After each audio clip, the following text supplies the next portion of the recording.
Good afternoon. My name is Scott Montgomery, and today I'll be talking about why the United States should eliminate recurring property taxes on property that has already been purchased. Imagine paying 30 years to pay off a home, and then you are continually stuck with a bill they're following every year and every year.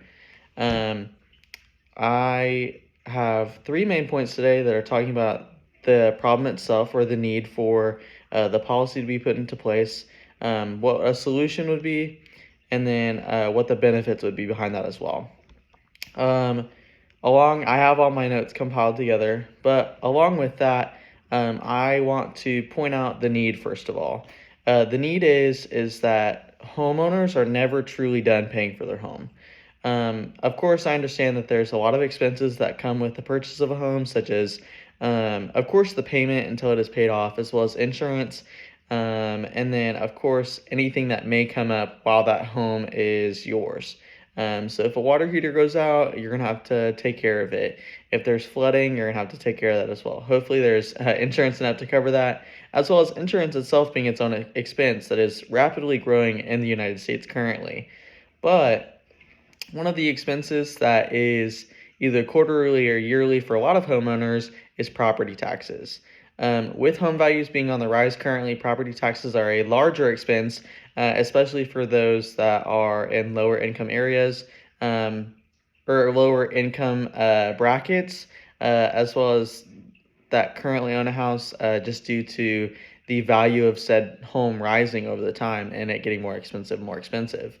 Um, I want to include in that problem type area saying that there is a generation of people that have their house paid off or have it mostly have had it paid off, um, but they're still continually stuck with the bill. That generation that I'm talking about is people of the age of, let's say, 65 to 70 to 75, the retirement age.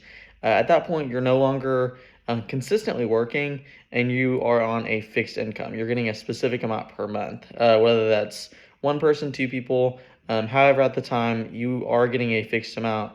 And with property values continuing to rise, if you've owned that home for 20 or 30 years, it is nowhere near what you bought it for. My grandparents, for example, they own their house outright. They bought it back in the 90s, I believe, around 95, whenever I asked her for the information on this, just for this speech. However, whenever she bought it in 95, it was not what it is worth today. It's probably, I believe she said triple or quadruple that price. But they're continually having to pay the property taxes on that property to be able to keep it. And most people would think don't pay them or find a way around that. However, there is no exemption for property taxes unless you're a disabled veteran. And if you do not pay your property taxes, they are going to be foreclosed upon. Um, the solution behind that is actually, let's get into some of my statistics. An article in Kiplinger that was wrote by Lisa Gernster wrote about property taxes being on the rise in 2025. This was a statistic or an article that was wrote pretty recently, sometime within this last week, with the statistics being based off of the year previous.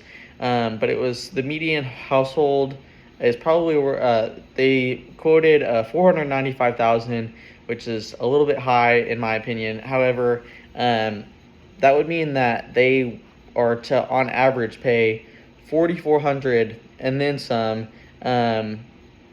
for that home alone just in property taxes, which is a 3% increase from the year prior, with inflation from 2025 to 2026 only being 2.7.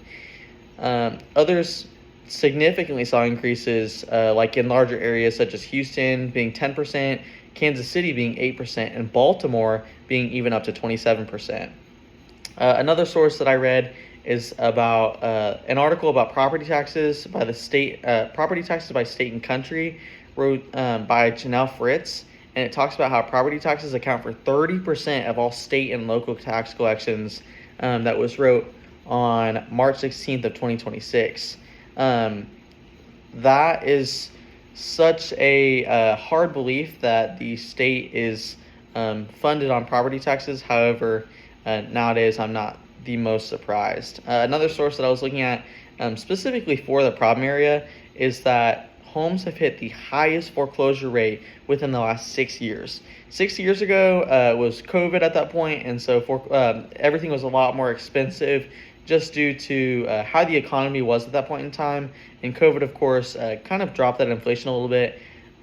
However, they are at its leading number of the last 6 years, just due to higher costs such as insurance and property taxes being one of the things that was listed. And it's leading younger generations to not want to purchase homes. And that one was on the Wall Street Journal, and that was wrote by Nicole Friedman and Veronica Daughter on May 1st of this year. However, the solution at that point would be to eliminate property taxes and find a different place that the government can tap into whenever it comes to funding on that aspect, increasing small or areas that are considerably smaller in that aspect that have less impact to their residents. That sounds like a lot of hoopla whenever it comes to, and take it out of here and increase here. However, that is the best alternative that would be provided. And to that third point as well, the benefit behind this would be that people that are at a retirement age and have a more conservative or fixed income would actually be able to own their homes without having to consistently pay. They would be able to use their retirement for actual retirement instead of for having to pay for a home that they've already owned. This is honestly why I believe that I was going to say Kansas, but the United States should dissolve the idea of property taxes for the benefit of the citizens. Thank you.